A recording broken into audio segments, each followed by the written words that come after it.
Hi everybody and welcome to the Maria Goretti Corner. Well, today we're going to get all jungly on you. I'm going to be making for you jungly mutton, which is basically a dish that was introduced to me by my friend and crazy maverick photographer Amit Ashar. So one day he came and he told me about this dish that he ate and was only cooked with chilies and ghee and garlic. And then of course I googled it and I realized that this was a dish that was cooked by the Mughals and the Rajputs when they went on shikars. So when they made this dish in the jungles, they basically used, animal fat, and they used whatever they had, which was basically chili and probably garlic. But a lot of people have made different versions to it, and today I'm going to give you a version that has got onions and cumin in it, and at the end of it I'm going to pour a little lime on it. It just really gets zingy with it. So let's start. So here we'll do 1, 2 and 3 tablespoons of ghee. I've got a kilo of mutton. Basically 500 grams is boneless and 500 grams is on the bone. Now it's very important when you make any dish with red meat that you have some meat on the bone, because all the flavor comes from the bones. So I don't really make any meat that's absolutely boneless unless it's really important. But if I do that, then I see to it that I make a stock with the bones and I add that stock to my lamb or my mutton dish.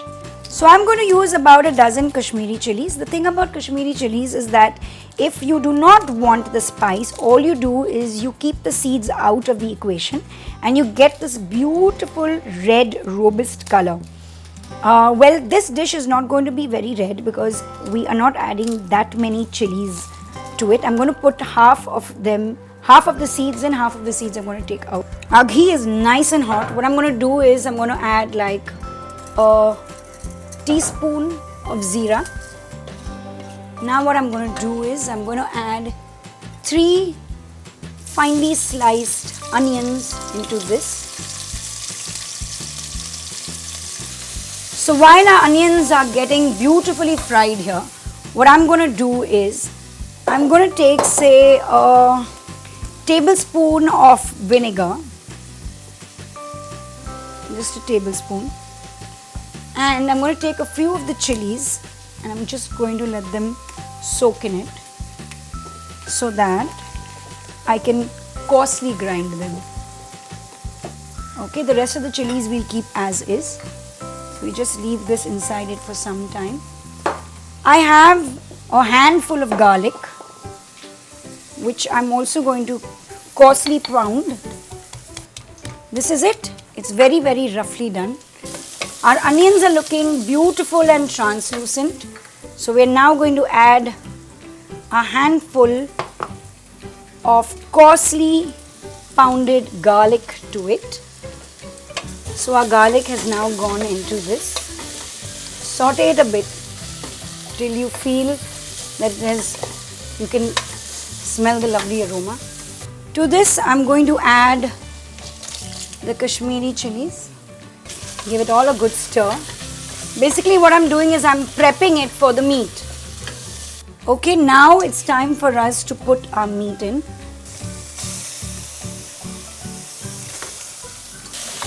Just see that you mix it all in properly and let it kind of fry a bit, all of it together.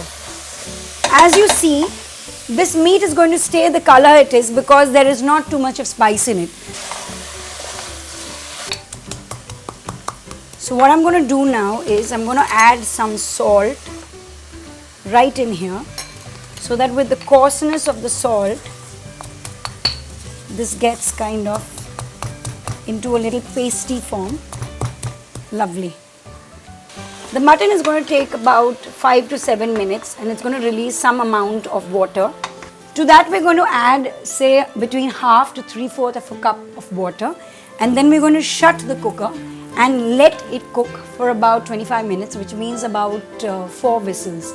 After 4 whistles, you've got to leave it for 10 minutes or 15 minutes on slow, depending on the quality of your meat. It all depends on the quality of the meat, and then you're ready to eat it. So now in goes my paste of salt and red Kashmiri chilies. So now that this is in, you will see that it will give it a very slight little color. It's ever so little, it's not too much. It's beautiful, absolutely beautiful. To this, I'm going to add, say, salt to taste. To this, I'm now going to add a measure cup of water, and I'm going to leave this to cook on a high flame. I'm going to keep it on a high flame till it first whistles, and after that I'm going to put it on a low flame for 4 whistles more. After that, keep it for 10 minutes on low and we're ready to serve. Alright, our mutton is now completely ready and done. Lovely. As you can see, it is beautifully done. So now I'm going to give myself a healthy serving of. So this is it, lovely jungly mutton. I'm having it with rice because I love rice. But you can have it with bread, with roti, with paratha, with anything you feel like.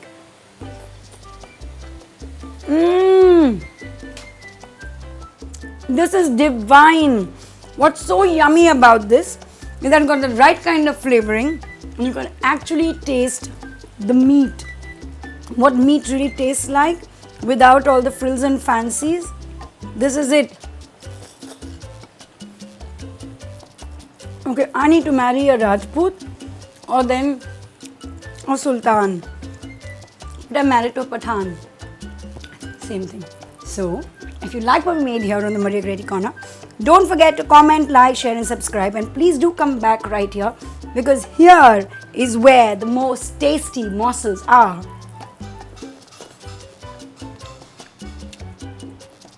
Delicious.